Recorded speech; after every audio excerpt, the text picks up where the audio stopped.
So I'm at the Hellyer River, which is what we're filming here at the moment, and I'm just really compelled just to say that I really think that, I mean, what would you call this river? Hellyer? Or Hell Yeah River? Hell yeah!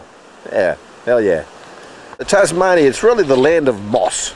You know, I reckon there's as much moss here as there is grass. And it's really difficult to sort of portray the beauty and the wilderness sort of Tasmania's lush rainforest and that sort of thing. But I was compelled just to do a really short video, and it's hard to give it justification of what's how great it really is, because the camera only gets a little sort of section. You don't get all the whole imagery of the river beside the track when you're walking through the mosses and the dripping water and the great big forestry trees and all that sort of thing. But anyway, let's go for a little journey and see what we can see, eh? Notice when you're coming through the rainforest and subtropical sort of forest in Tasmania, it's just all this moss, you know. It's like on this tree down here, right? It's everywhere. This moss is thick. It's like this padded grass. In some places it's inches and inches thick. And besides that, my camera's getting wet. Other than that, it's just really nice, isn't it? Great big majestic trees like this over here. You know, the ferns all running up the side of it, you know, you're right up the top there, right? Woo! Up there.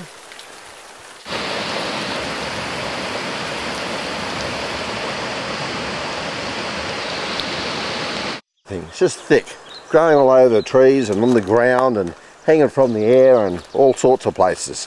Whoops, falling over in the ground. Look, here's a little mushroom down here. Of course, there's lots of different, you know, varieties of mushrooms and fungi and all those sorts of things.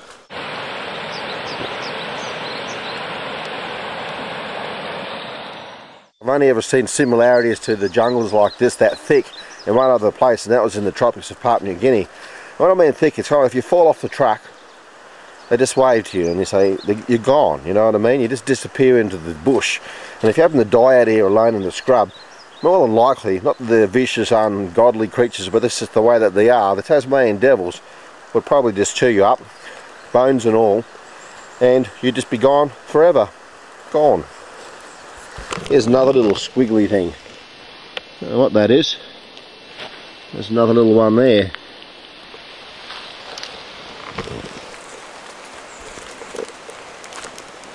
There we go. There's a little red one.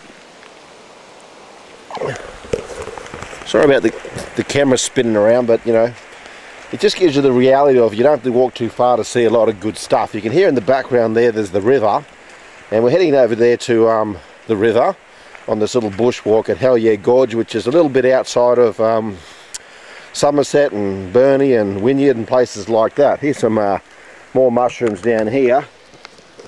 It's sort of like a pink one, that one, eh?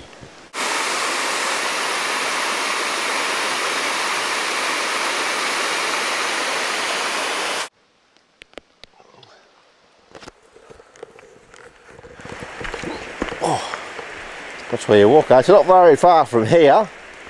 We'll be at the gorge, and I don't know what to expect or what's there. It's called the Hellyer Gorge. That's what I reckon anyway. I mean, check this out. Look at this moss.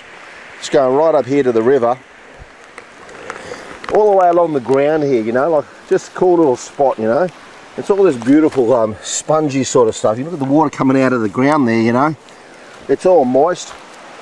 Here's the river over here. Yep. Is there trout in there? Well, I haven't seen any, you know. But yeah, there's trout in there. Look at that nice moss here. You get these little gardens and stuff like that. You get these patches of this sort of moss. You get this little bit of grass here and a little tree in there. And you couldn't make that, you know. It's all those Japanese gardens, and it's everywhere.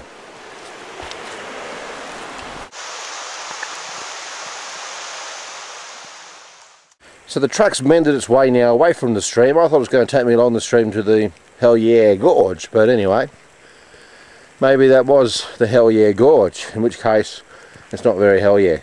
So I've come along now and it's sort of coming to this bit of what we call goat track, you know, because it's got real thin and getting a bit steep, and it's wandering off into the scrub up here now.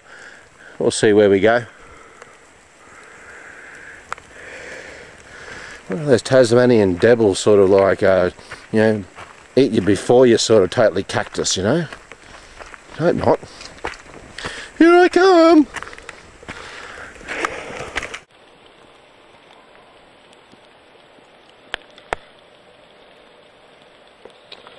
Personally, I don't believe in deforestation at all.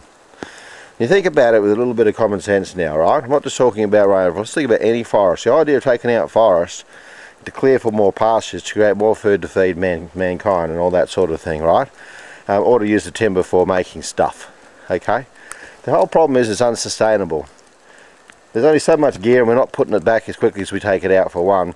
And it doesn't matter how much plateaus and prairies and things like that we clear, there's never going to be enough land to supply enough food. With the growing population, the way we're travelling on the planet that is today anyway. So, solutions, the land that we've got, make better use of it. I see acres and acres of land sometimes it's not really being utilised.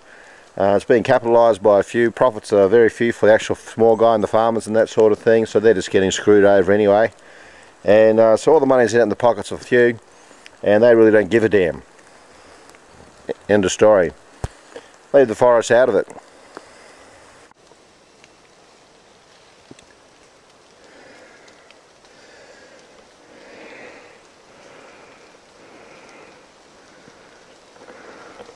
So as a species, I think we need to start looking after ourselves and stop relying upon all the resources to prop ourselves up. Once these resources run out, whether it's timber, forestry, oils, minerals and all that sort of thing, what are you left with? Heaps and heaps of people. Some people with a pocket full of cash, and everybody else going to go hungry. We're really living in a world of consumerism. Now we just use up stuff, lots and lots and lots of stuff. And not only use a lot of stuff, but we dispose of it as well. So we use a bit, throw it out, it's got an expiry date or it doesn't, throw it out anyway, not too sure, throw it out, new model, throw it out, you know what I mean? Don't like it anymore, throw it out. Someone's got a different model better than yours, throw yours out, get their model, get another one, more and more and more. Okay, you know, I've got driven home the point there, you know. So what's the solution for that? It's like, it's kind of ingrained in our human psyche that, you know, to have stuff and accumulate stuff, because it's ingrained in us as an animal. I think part of survival is to get stuff and accumulate and, you know, prosper or what have you not. But on the same hand, if we don't stop constantly using stuff, obviously we're going to run out of stuff and all the rest of it, and also you've got to work much harder. Bear that in mind. All the more stuff you've got to work harder for it to maintain and keep it. So opposite of consumerism is what? Moderation. So less stuff. Be happy and content with littler stuff. Get by with that. Start comparing with the Joneses. Anyway, it's a better life, simpler life, happier life, and that's a start anyway, isn't it, I guess? Look at these nice little silver things here. I don't know what this plant is. It's sort of like an oaky thing, but when the water comes down on it, you get all this silver. Watch this, let's drop the water down. There you go. Another wet camera. One quote for the future. Where I reckon industry lays in Tasmania, without a doubt, unquestionably, it's with tourism. Hello. Bonjour. Thank you. That's lovely French people, eh? Off on a bit of a walk. You see stacks of them around here in Tasmania. German, French, Dutch. We've seen them all, you know. They might be after some froggies. We didn't really get to see this great big gorge I was expecting. You know, like, hell yeah, gorge, you know. So I don't really know. Don't know what's going on. Maybe it's somewhere else, or maybe it's just this gorge and the little creek. It didn't say hell yeah creek. It just said hell yeah gorge. Because there is up the top here. You can see like there's some big mountains up there and stuff. So maybe we're in the gorge. So it's this beautiful creek here in the middle of wherever we happen to be. And I remember back a while ago, I was with my daughter, placed commodities in, of course. We couldn't drink out of the river because there's a sign saying that there's minerals and iron and all sorts of gear. Anyway, you couldn't drink it. My daughter didn't drink out of it, and I was really disappointed the fact that the river was undrinkable. And so it's nice to be here in this place here. I'm guessing the water's good. Nothing like good mountain water, hey, when you can get it, where you can get it. What was that? Oi! Get that cow out of here!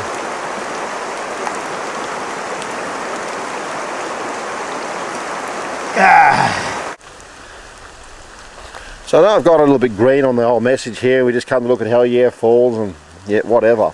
I guess it really comes down to legacy, you know. Like, I've been sort of known as a business person. I've been involved in business. I've got all the gadgets and all the toys and consumerism, materialism and all that. You just sort of get sucked into it, you know, and you're in business and you get a few bucks in your pocket and all this glitter. And anyway, I don't want it to be my legacy. I believe in 10-20 years time everyone's going to be 1,000 times more conscious about our planet and our environment, and I reckon that I'm getting on board now. It's a tougher choice than getting on board then when everyone else is already on board. So set the pace, and as a good friend of mine said once, he said, never, a strong man's like a river, it makes its own path.